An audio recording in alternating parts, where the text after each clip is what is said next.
He ran. Dust rose in clouds, the wind struck his face, and the sun sank behind the hills, leaving the world awash in gold and ash. The vineyards, the house, the father's garden, all faded behind him as if they had never existed. He did not look back. Every step was rebellion, a cry against everything that had caged him since childhood. Quiet evenings, prayers before dinner, the long, wordless gaze of his father, the scent of bread and wine that always meant home. He wanted more. Freedom. Noise. Life. He thought leaving meant becoming a man. Coins jingled in his pocket, catching the fire of sunset. He gripped them tightly, as if they carried his destiny.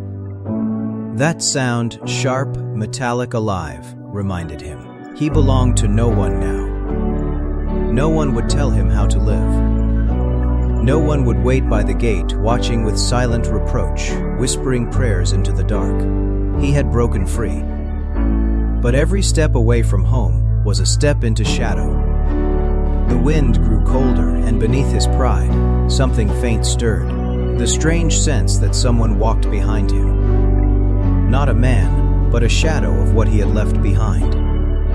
The warmth of his father's hand, the smell of the earth after rain, that calm voice always gentle, even when it spoke of punishment. He pushed the thought away. Freedom knew no pity. He remembered the morning it began. The house glowed with light. The air was thick with the smell of grapes, dust, and fresh bread. He had walked into the room where his father sat by the window and said, "Father, I want what belongs to me." His voice trembled, not from fear but from defiance. The servants froze. Silence filled the room, heavy and slow, like the moment before a storm breaks. The father looked at him for a long time. His eyes were not angry, only tired, like a man who already knew what must come. He did not answer right away. Then he rose, laid a hand on his son's shoulder, and said quietly, "If you have chosen to go, I will not hold you back. Go. But remember, the road there is shorter than the road back." He took a leather pouch from the shelf, opened an old chest, and began to count coins, slowly, evenly, without looking at his son. Each one rang like a drop of blood. He handed the pouch over. The son took it without a word, gave a short nod, and left. He did not see his father remain by the door. Did not see him sit on the threshold, his hands resting on his knees, staring at the empty road long after the dust had settled. That day, the house grew quieter than a graveyard.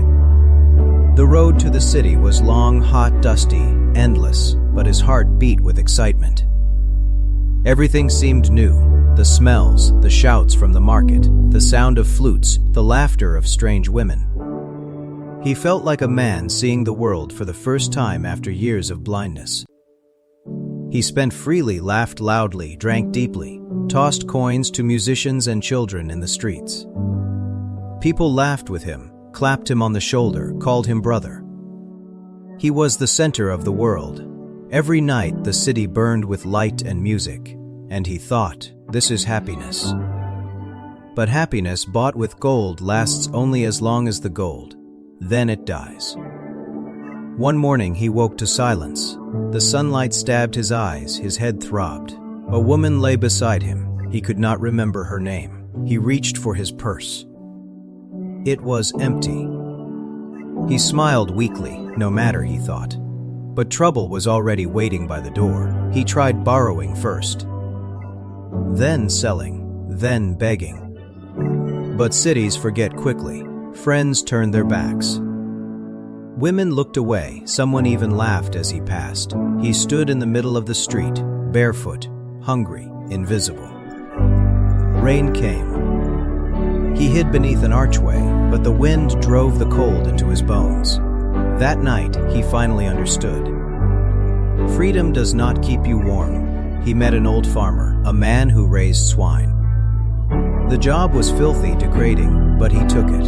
Hunger erases pride faster than time. Days blurred together.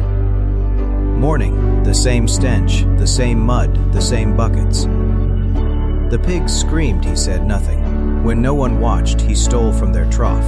The taste was vile, but his body demanded it. He ate and wept, unable to grasp how far he had fallen. Each night he lay on the ground and looked at the sky, trying to remember the smell of home. Not of gold or luxury, but of bread, of wood, of laughter. And somewhere deep within, a voice whispered, "Go back."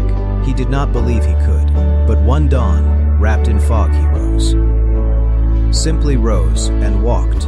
No one called after him, no one cared. He walked barefoot over stones, whispering, "Father, I have sinned against heaven and against you. I am no longer worthy to be called your son. Take me as a servant." He repeated the words like a prayer, like a spell against despair. The road stretched through hills and fields and lonely villages. Sometimes he slept in ditches, drank from streams, ate what he could find. His body ached, his feet bled, but he kept walking. Because pain, he realized, was proof he was still alive. At last, far ahead, he saw the house, small, familiar, wrapped in vines. His heart froze. He wanted to hide, to turn back, to vanish. Would his father forgive him? Could he forgive himself? Smoke rose from the chimney. The roof glowed in sunlight, and suddenly he knew the house was still waiting. He took a step, then another, and on the road a figure appeared.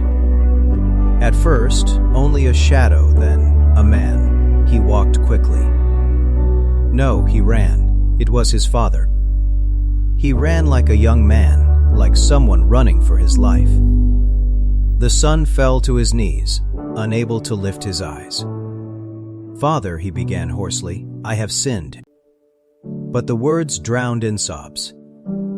The father fell beside him, wrapping his arms around him, pulling him close, as if afraid he would vanish again. "My son," he whispered, voice trembling, "enough, you are home." He lifted him up and shouted to the servants, "Bring clothes, shoes, a ring for his hand. Prepare a feast. For my son was dead and lives again. He was lost and now is found."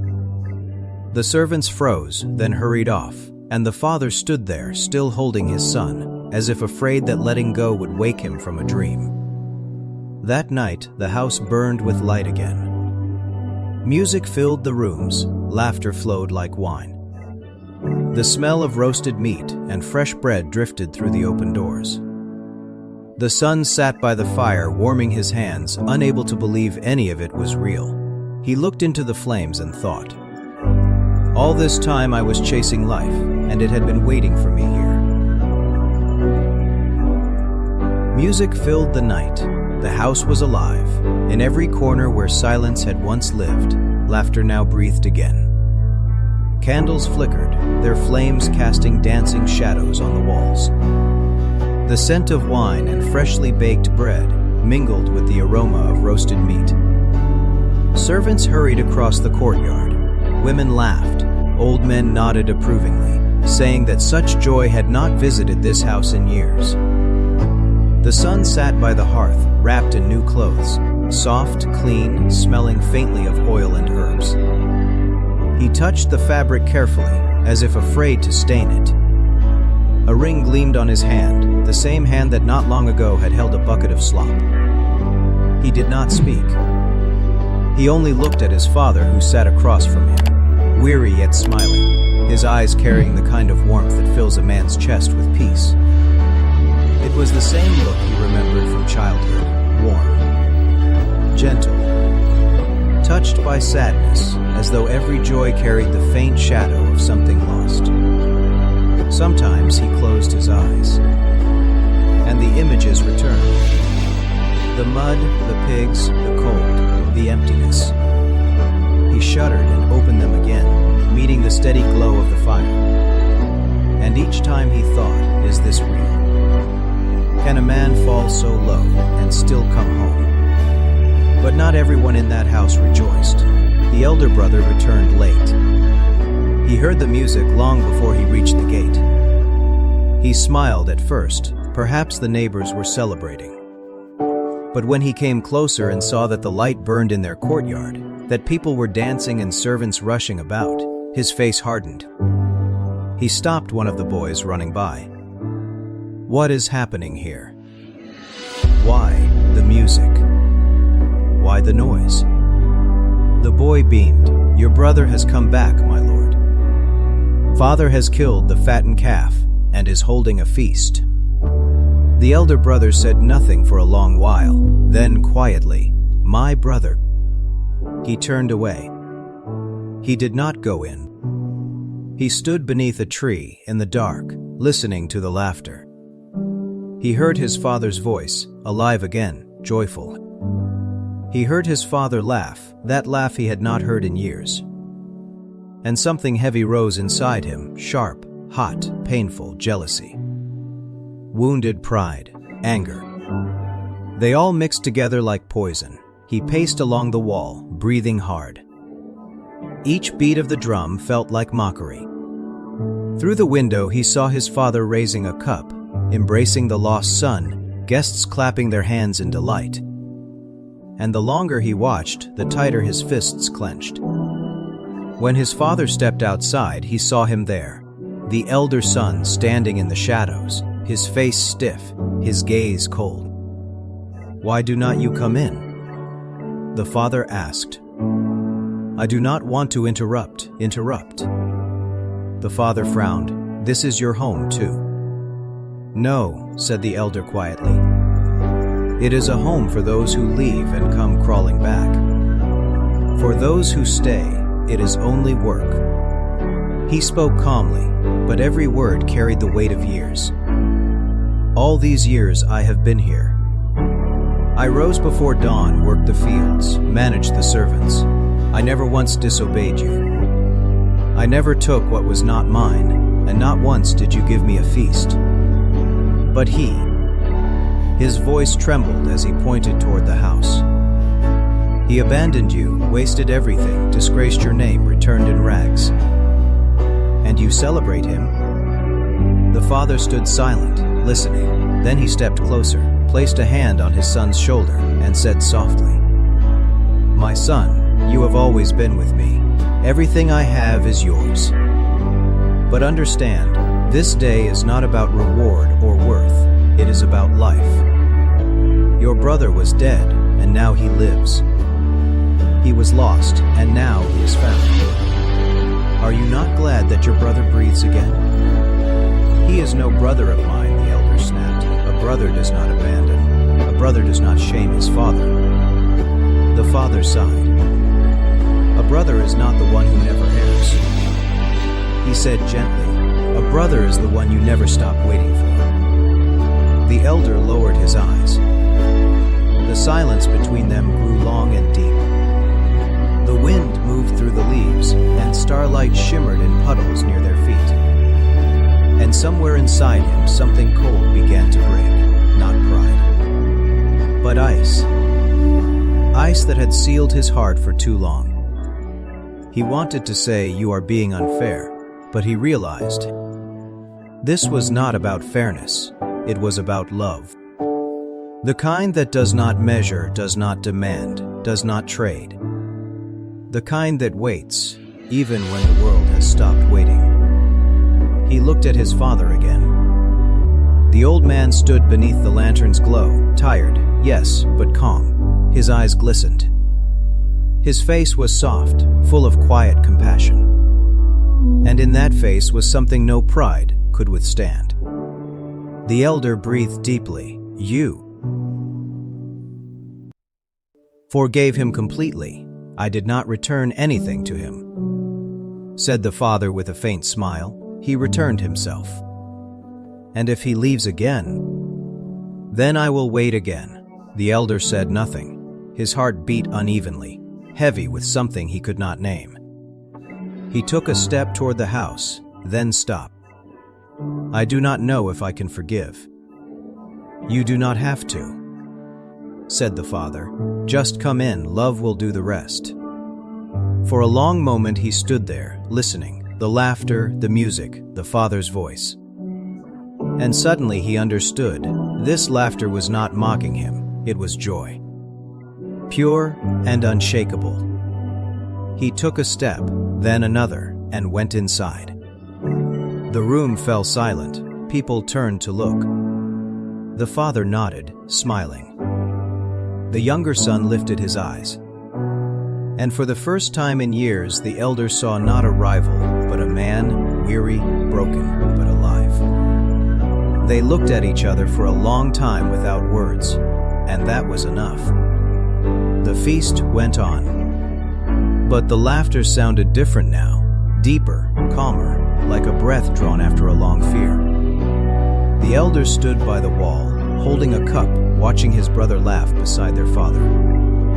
And he understood this house was never about power or guilt. It was about return. Later, when the guests had gone and the house sank again into quiet, the father sat by the hearth gazing into the fire. Both sons were beside him, one full of gratitude, the other deep in thought. The father raised his eyes and said softly, "None of you were ever truly lost, but if I had not waited, neither of you would have come home. Love is not about being right. Love is about waiting." The younger son looked at him. He wanted to speak but could not. He only took his father's hand. Warm, rough, alive. In that hand lay everything, home, forgiveness, and light. Outside, night descended upon the vineyards. An owl cried in the distance. The wind stirred the vines along the wall. And somewhere high above the house a star flared and did not fade. Years would pass. The father would be gone. The elder son would tend the land. The younger would become a storyteller. He would sit beneath a tree and tell the children, "I once thought life was freedom, but it was forgiveness. I thought home was a place, but it is the hands that wait for you, even when you no longer believe you deserve their warmth." And when someone asked him, what is harder, to leave or to return, he would smile and answer, "The hardest thing is to let yourself be forgiven." Love never asks why you left. It does not demand excuses. It simply waits, through days, through months, through years. It sits by the window, watching the road. And when you finally come back, it does not ask where you have been. It only says, "You are home."